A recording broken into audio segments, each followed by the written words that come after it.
პარლამენტის საგამოძიებო კომისიის სხდომაზე გიორგი გახარიას დაბარებასთან დაკავშირებით კომენტარები გაკეთდა მმართველ გუნდში. შალვა პაპუაშვილის თქმით, ადამიანის უფლებათა ევროპულმა სასამართლომ 20 ივნისის საქმესთან დაკავშირებით დაადგინა კონკრეტული დარღვევები. საგამოძიებო კომისია კი ამ საკითხს შეისწავლის.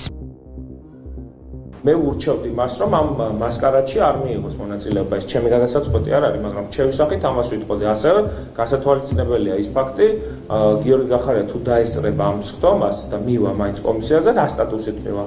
როგორც ოპოზიციონერი თუ როგორც პარლამენტის წევრი, იმიტომ რომ მას მანდატი არ აქვს შეწყვეტილი. თქვენ იცით, რომ კომისიის მანდატი გაფართოვდა, ის თავდაპირველად იყო 2012 წლამდე მოვლენების შემსწავლელი კომისია, შემდგომ უკვე მოხდა მისი მანდატის გაფართოვება და ძალიან მნიშვნელოვანია და საინტერესოა ყველა იმ პირის პასუხი საზოგადოებისთვის და კომისიისთვის, ვინც იქნება კომისიაზე დაბარებული, ამიტომ ბუნებრივია, რომ ყველა ვალდებულია, იქნება ეს გახარია თუ სხვა პირი, აბსოლუტურად არ არის მნიშვნელობა, მოგბრძანდეს და კომისიას გაცეს ის პასუხები, რაზედაც მას დაუსვამენ კითხვას.